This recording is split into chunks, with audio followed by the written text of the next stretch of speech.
بسم اللہ الرحمن الرحیم۔ السلام علیکم دوستو، غلام در کھوکر ایک نئی ویڈیو کے ساتھ آپ کے سامنے حاضر ہوا ہوں۔ جو آج میں ویڈیو اور جو چیزیں آپ لوگوں کے ساتھ شیئر کرنے جا رہا ہوں، بیسیکلی ملک کے اعلیٰ عدلیہ سپریم کورٹ میں ججز کی تقرری کے حوالے سے ہے، جو حال ہی میں کچھ دن پہلے سپریم کورٹ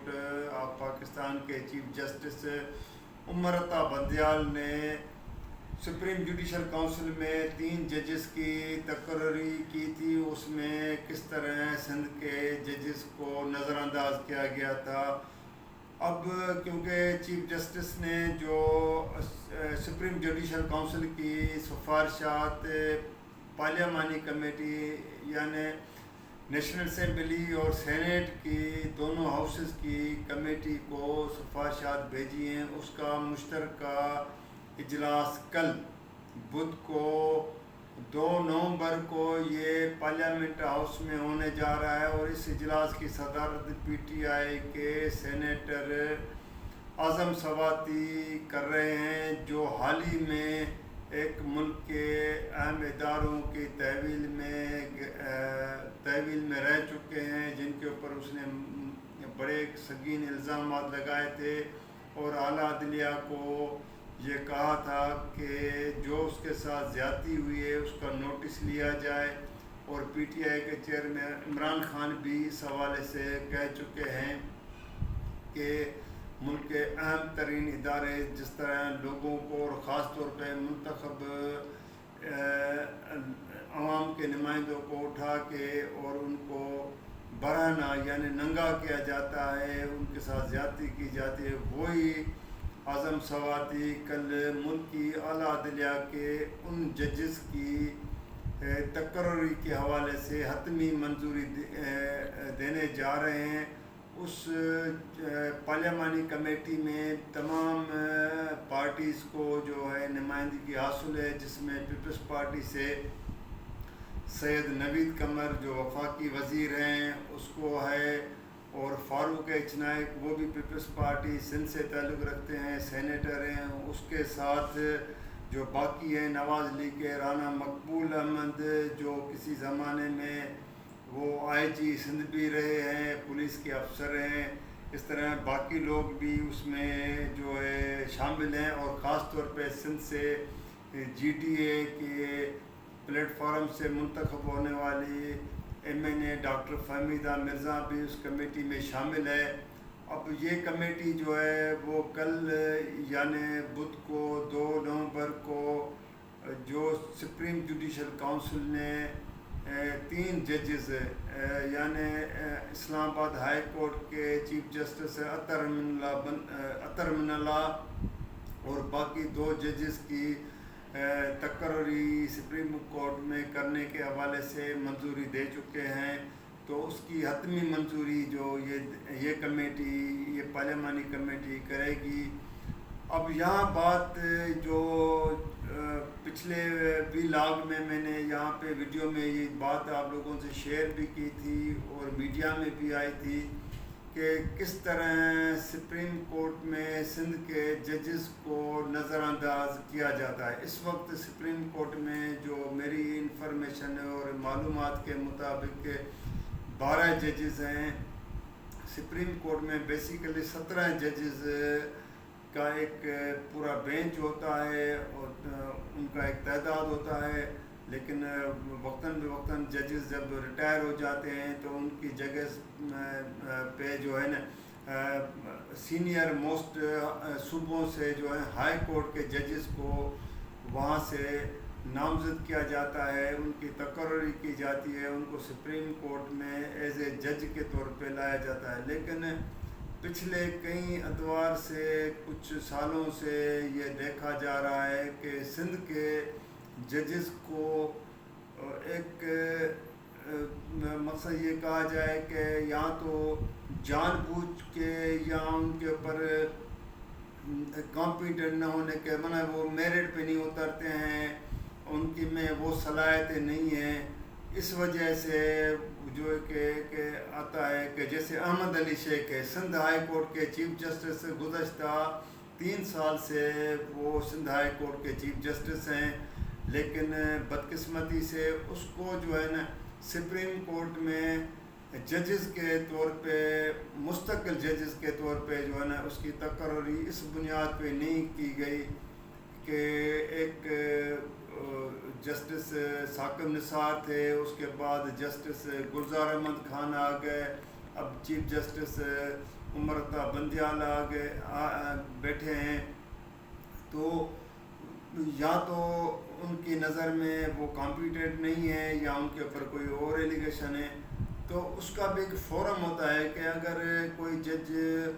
باقی سپریم کورٹ کے ججز کے اور خاص طور پہ چیف جسٹس کے سامنے اس کی وہ صلاحیت میرٹ یا اس پہ نہیں اترتے ہیں تو اس کا ایک طریقہ کار ہوتا ہے. لیکن اس کو اس طرح نظر انداز کیا کرنا یہ بہت ایک افسوسناک اور ایک صوبے کے ساتھ زیادتی ہے. اس وقت سپریم کورٹ میں جو ججز ہیں اس میں سندھی زبان بولنے والا کوئی نہیں. یہ کوئی تعصب کی بات نہیں ہے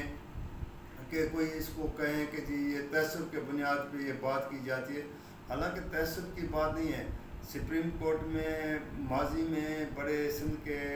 ججز رہے ہیں جن کے بڑے نام بھی ہیں، سید سجاد علی شاہ، رانا بھگوان داس، عبدالحمید دوگر، اور بھی ججز، ظہیر جمالی اردو اسپیکنگ ضرور تھا، حیدرآباد سے تعلق تھا، لیکن وہ چیف جسٹس کے بھی عہدے پہ رہے ہیں. تو بہرحال یہ جو میں آپ لوگوں سے بات شیئر کر رہا ہوں کہ کل جو 2 نومبر کو ججز کی اپائنمنٹ پہ کرنے جا رہے ہیں اور ججز کی، تو اب دیکھنا ہے کہ اس کمیٹی میں جو پارلیمانی کمیٹی میں ہے کیا واقعی یہ کمیٹی سپریم جوڈیشل کونسل کے بھیجے گئے ناموں کی حتمی منظوری دے گی یا ان ناموں پہ کوئی اعتراض لگا کے اس بنیاد پہ واپس کر سکتی ہے، کیونکہ پارلیمانی کمیٹی حتمی منظوری دینے والی کمیٹی ہے ججز کی اپائنمنٹ کے حوالے سے. اس کو یہ بہت بڑا اختیار بھی ہے کہ باقی صوبوں کے ججز کو کیوں نظر انداز کیا گیا. یہ خود پیپلز پارٹی کے نمائندوں کو اور سندھ سے خاص طور پہ سید نوید قمر اور فاروق چنائی کے سینیٹر پیپلز پارٹی کے فہمیدہ مرزا کا اس میں ایک بہت بڑا رول کردار جو ہے نا سامنے آئے گا کہ وہ آیا اس کمیٹی میں اپنا کیا رول ادا کرتے ہیں. کہ بھائی چیف جسٹس عمر عطا بندیال جس نے حال ہی میں ان ججز کی اپائنمنٹ کی ہے دوبارہ اس پہ نظر ثانی کرے اور باقی ججز جو سندھ ہائی کورٹ سے ہیں یا باقی جو صوبوں سے ہیں ان کو جو ہے نا تقرری کے حوالے سے اس میں شامل کرتے ہیں. کیونکہ سپریم کورٹ میں اس وقت بھی تقریباً جو میں نے آپ کو بتایا کہ 12 ججز بیٹھے ہیں اور 17 ججز کی گنجائش ہے. اس کا مقصد ہے کہ 5 ججز جو ہے نا اس وقت بھی سپریم کورٹ میں ججز کی جو سیٹیں یا وہ عہدے خالی پڑے ہیں. اب بات یہ ہے کہ کس طرح یہ کمیٹی منظوری دینے جا رہی ہے اور خاص طور پہ خود اعظم سواتی جو ایک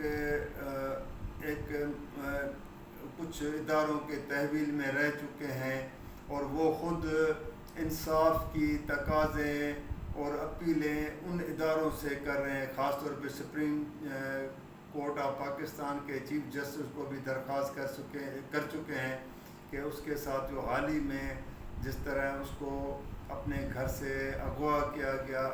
گرفتار کیا گیا، اس کی اپنی فیملی کے سامنے اور اس کے چھوٹے بچوں کے سامنے جس طرح اس کو اٹھایا گیا تھا، تو یہ اس کے لیے بھی ایک امتحان ہے کہ کیا وہ واقع ایک انصاف کے تقاضے پورے کرتے ہوئے ججز کی اپائنمنٹ کے حوالے سے وہ یہ بات کہیں گے کہ جی پہلے تو یہ وہ تقاضے پورے کیے جائیں کہ ججز کو جو ہے نا وہ اپائنمنٹ جو ہے نا میرٹ پہ کیا جائے. کیونکہ ماضی کی طرح یہ نہ دیکھا جائے کہ کوئی جج سندھی ہے اردو بولنے والا ہے یا کوئی اور زبان پنجابی پختون بلوچ، اس کو نہ دیکھا جائے. بیسیکلی ہوتا ہے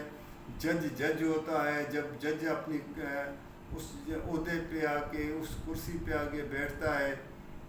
تو وہ انصاف کے تقاضے اس کو پورے کرنے ہوتے ہیں. اس کے سامنے کوئی مظلوم اور جو ملزم ہوتا ہے جس نے کوئی گناہ کیا ہوتا ہے تو اس کو یہ نہیں دیکھا جاتا ہے کہ بھئی کس کے ساتھ کیا رعایت کی جائے، کیونکہ اس کو تو وہ ایک انصاف کرنا ہوتا ہے. اس پارٹی کو بھی انصاف دینا ہوتا ہے جس نے کوئی زیادتی کی ہو اور مظلوم کو انصاف دیا جاتا ہے. بہرحال یہ بات اس وقت جو ہے ایک بڑی امپارٹنٹ ہے. اور یہ کیونکہ جب مجھے یہ انفارمیشن ملی کہ 2 نومبر کو یہ اجلاس ہونے جا رہا ہے تو میں نے اپنی ایک ذمہ داری بھی محسوس کی. اور میں نے کیونکہ پہلے اس حوالے سے ایک ویڈیو بھی لاگ رکھ چکا ہوں ججز کے حوالے سے کہ سندھ کے ججز کو کیوں نظر انداز کیا جاتا ہے. اس وقت سندھ ہائی کورٹ میں کراچی جو مین ان کی جو ہے، اس کے علاوہ حیدرآباد ہے، لاڑکانہ ہے، سکھر ہے، باقی جو اس کی جو ڈویژن بینچ ہوتی ہے وہاں پہ ججز بیٹھے ہیں. اور تقریباً 35 سے زیادہ سندھ ہائی کورٹ میں ججز ہیں جن کی ایک باصلاحیت بھی کہہ سکتے ہیں، میرٹ پہ آئے ہوئے ہیں، کردار بھی ہے. ان کے کچھ ججز کے نام بھی میں بتا سکتا ہوں. اور ان لوگوں نے بڑے فیصلے بھی حال ہی میں بہت سے لوگوں کو انصاف بھی فراہم کیا ہے. تو ان ججز کو اگر آپ اوپر لے کے آئیں گے، سپریم کورٹ میں پہنچائیں گے تو یہ وفاق کو مزید مضبوط کرنے کے ساتھ ساتھ سپریم کورٹ کا بھی ایک اس کے وقار میں اور اس میں جو ہے نا ایک اضافہ ہوگا. یہ نہ تو یہ اعلیٰ عدلیہ کے ایک وقار میں بھی ایک اضافہ ہوگا اور ایک تاریخ بنے گی کہ یہاں پہ تمام صوبوں کو برابری کے بنیاد پہ وہ جو ہے کہ نمائندگی دی جاتی ہے. بہرحال یہ ویڈیو جو میں رکھنے جا رہا ہوں تو یہ ایک بڑی امپارٹنٹ ہے. اور 2 نومبر کا دن اس حوالے سے بڑا امپارٹنٹ. پارلیمانی کمیٹی آیا ان ججز کی جوڈیشل کمیشن کے جو نامزد ججز کی ہے وہ اپروول دے رہی ہے یا نہیں دے گی، یہ تو کمیٹی کے اوپر ہی ہم چھوڑتے ہیں. لیکن کمیٹی کو اس حوالے سے بہرحال یہ ایک چیز کو دیکھنا پڑے گا کہ وہ اس حوالے سے جو انصاف کی تقاضے ہیں، اگر کوئی جوڈیشل کمیشن کے اجلاس میں کوئی چیزیں رہ گئی ہیں تو اس کا پورا کرتے ہوئے اس کو کرتے ہوئے اور اپنی ذمہ داریاں نبھاتے ہوئے یہ کمیٹی کو اختیار بھی ہے کہ وہ اپروول بھی کر سکتی ہیں، ان کی منظوری بھی دے سکتی ہیں اور یہ نام واپس دوبارہ چیف جسٹس کو اس کمیشن کو واپس بھیج سکتے ہیں کہ دوبارہ جو ہے نا اس پہ نظر ثانی کر کے اور باقی ہائی کورٹ کے اور خاص طور پہ سندھ کے جن ججز کو آپ جو نظر انداز کیا گیا ہے ان کو واپس اس کمیٹی اس میں اجلاس میں زیر غور لا کے اور ان کو سپریم کورٹ میں جو ہے ایک ان کی تقرری کی جائے، ان کو مقرر کیا جائے اور ان کو لایا جائے تاکہ کہ جو تاثر ہے یا جو حقیقت ہے اس کا یہ جو ہے نا وہ ختم ہونا چاہیے سلسلہ. کیونکہ ماضی میں نے پہلے بھی آپ لوگوں کو کئی مرتبہ میں نے مختلف آرٹیکلس میں بھی لکھا ہے اور ابھی بھی یہ آپ سے میں شیئر کروں کہ سندھ میں ایک یہ احساس پایا جاتا ہے کہ یہ ایک یا تو جان بوجھ کے سندھ کے ججز کو کے ساتھ زیادتی یا نظر انداز کیا جاتا ہے. خاص طور پہ اس کا سلسلہ جو ہے نا 1997 میں نواز شریف جب وزیر اعظم تھے تو اس وقت جب اس نے Sajjad Ali Shah chief justice supreme court of Pakistan تھے تو کس طرح اس کے اوپر حملہ کیا گیا تھا اور نواز لیگ کے رہنماؤں نے، کارکنوں نے اس کے اوپر حملہ کیا اور اس کو مجبوراً سپریم کورٹ سے نکالا. بعد میں ایک سازش کے تحت جو اس وقت ریٹائرڈ جسٹس رفیق تارڑ نے ججز کے ساتھ مل کے اور حکومتی پیما پہ جو ہے نا اور ان ججز کو ملا کے کس طرح سجاد علی شاہ کو گھر بھیجا. اس کے بعد سندھ کے ججز میں خاص طور پہ یہ احساس کمتری یا یہ ایک وہ چیز پائی جاتی ہے کہ سندھ کے لوگوں کے ساتھ، سندھ کے ججوں کے ساتھ اس طرح یہ جو ایک سلوک یا ایک ورتاؤ کیوں کیا جاتا ہے. بہرحال دوستو، یہ ویڈیو اگر آپ دوستوں کو پسند آئے تو آپ لائک بھی کیجیے گا، شیئر بھی کیجیے گا. لیکن میں اگلا جو ویڈیو شروع کرنے والا ہوں، جو میں کیونکہ چاہ رہا ہوں کہ مجھے کچھ دوستوں نے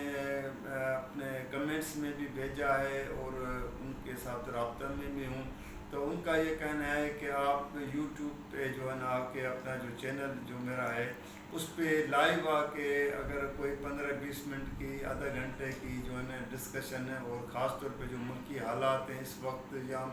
جو آنے والے دنوں میں کیا ہونے جا رہا ہے، اس پہ میں بھی اپنا ایک تبصرہ پیش کر سکتا ہوں اور آپ لوگوں کے ساتھ انفارمیشن شیئر کروں. لیکن یہاں پہ میں ایک اور مختصر بتا، ایک دو دوستوں نے مجھے کچھ ماضی کے کچھ واقعات کے حوالے سے کہا ہے کہ آپ اتنا ان کو وہ نہ کریں کیونکہ وہ ماضی کا حصہ بن چکے ہیں. تو میں ان کے لیے بھی یہ عرض کروں کہ ماضی کے واقعاتی لوگوں کو وہ چیزیں یاد دلاتی ہیں کہ ماضی میں کیا کچھ ہوتا نہیں رہا ہے، ماضی میں کس حکمران نے کیا عہدے حاصل کیے، کس طرح کیے، کس نے کس کو نکالا ہے، کس نے کس کے خلاف زبان استعمال کی ہے. تو بہرحال میں اگلی ویڈیو آپ لوگوں کے ساتھ اس پہ میں شیئر کروں گا اور تفصیلاً خاص طور پہ میں آپ لوگوں کے ساتھ یہ بات رکھوں گا کہ کس طرح صرف سیاستدانوں کی ایک دوسرے کے ساتھ جو زبان استعمال کی گئی وہ تمام، جس میں عمران خان ہو، نواز شریف ہو، محترمہ بینظیر بھٹو صاحبہ ہو، آصف زرداری ہو، مولانا فضل الرحمان ہو یا باقی لوگ ہو، ان کی ایک ویڈیو پوری کی پوری میں رکھوں گا تاکہ لوگوں کو یہ پتہ چل سکے کہ یہ سیاستدان ماضی میں ایک دوسرے کے خلاف کیا باتیں کرتے رہے ہیں اور جب ان کے ذاتی مفادات آتے ہیں تو وہ کیوں اکٹھے ہو جاتے ہیں. اس وقت کے لیے مجھے اجازت دیجیے گا. اللہ حافظ.